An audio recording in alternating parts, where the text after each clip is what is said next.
Good afternoon. This is Pastor Carl from St. Peter's United Methodist Church with our weekly update on our life together here as a faith community. I am recording this prior to Friday this week because when you're watching this on Friday, I am probably, hopefully, going to be at home recovering from a little outpatient procedure I'm going to have on Friday. I am getting my chemo port taken out this week. And folks, that is a big, big deal. What that tells me is that my doctors are saying, hey, we don't plan for you to have any more chemo because we don't plan for your cancer to come back. And that is a big, big praise I want to share with you. But even if I'm having this little procedure on Friday, I still plan to be here this coming Sunday, and I hope to see you here for one of our worship services. We have an 8:30 service, which is a traditional worship, and then we have at 11 o'clock a blended worship service. And our 8:30 service will be posted online Sunday morning sometime before 11 o'clock. So I do hope you'll join us for worship on Sunday. Also, if you were not aware, this Sunday is Mother's Day. So you still have time to get to Walmart or wherever you're going to go and get a card. But do remember to do something nice for your mom this Sunday, or for anybody who is takes on the role of a mom with people that you know and love. Our loving and honoring our parents, it goes way, way back, God's plan for us to do that. It was one of the 10 Commandments. God said in Exodus chapter 20, honor your father and your mother, so that your days may be long in the land that the Lord your God is giving you. When God gave this commandment, He wasn't saying you have to love your mom and you have to honor your dad.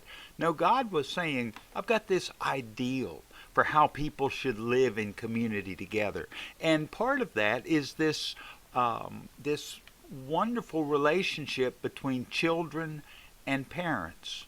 That children should love and honor their parents, and that parents should love and honor their children.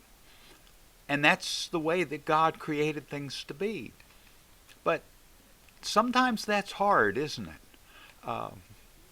Problems come up in families where children become disobedient, or maybe parents are absent, or parents don't give the children enough attention or not the right kind of attention. Sometimes there's intentional abuse. Sometimes there's unintentional abuse. Sometimes you have things that sneak in like alcoholism.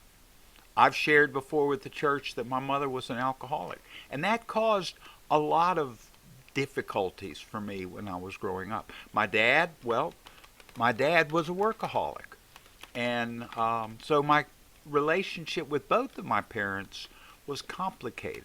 It wasn't as simple as what we see on some of these old sitcoms on TV, like Leave It to Beaver, or even Andy Griffith, where everybody in the family just seems to get along so well. And sometimes families aren't like that. Sometimes the typical family in our country might look more like the Simpsons than the Cleavers or the Brady Bunch or whatever.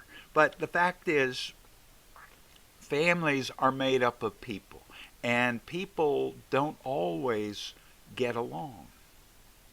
But that's not God's ideal. God's ideal is for all of us to love one another. And I think that, like, when I look at my own family and I look at some of the problems that we dealt with, there was still love there. I always knew that my mother loved me. Sometimes it was hard to see that through the alcoholism. And alcohol can do that. But see, here's how I know that my mom loved me. And I think I've shared this story before. When I was in the hospital back as a teenager, I had some lung issues. And I was in the hospital, and they were only letting me eat Jell-O. Ugh. And it was room temperature Jell-O.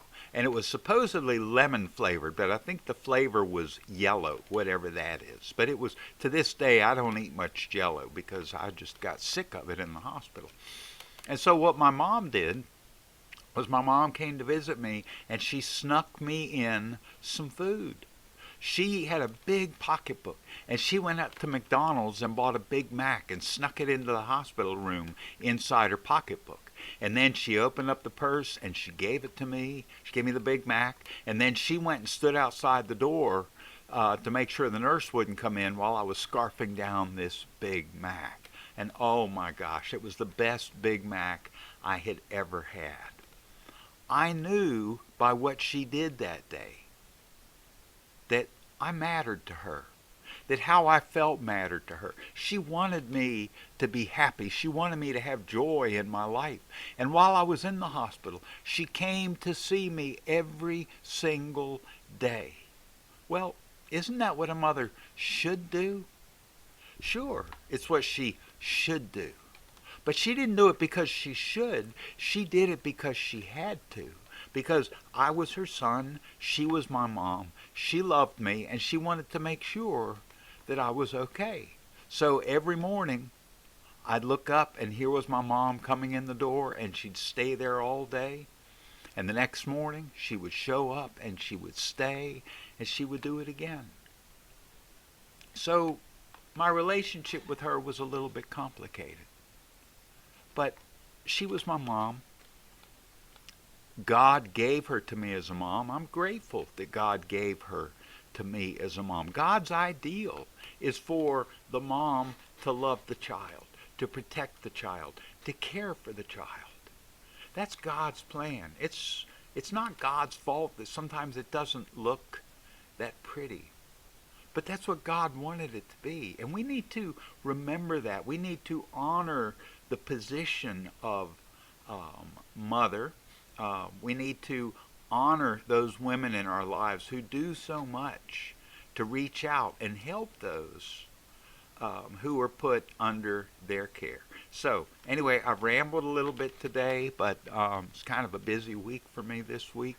I hope that some of this made sense to you, and I hope that at some point this weekend that you will take some time, and if nothing else, say a prayer to God and thank God for the beautiful gift of mothers. Remember, I am praying for you.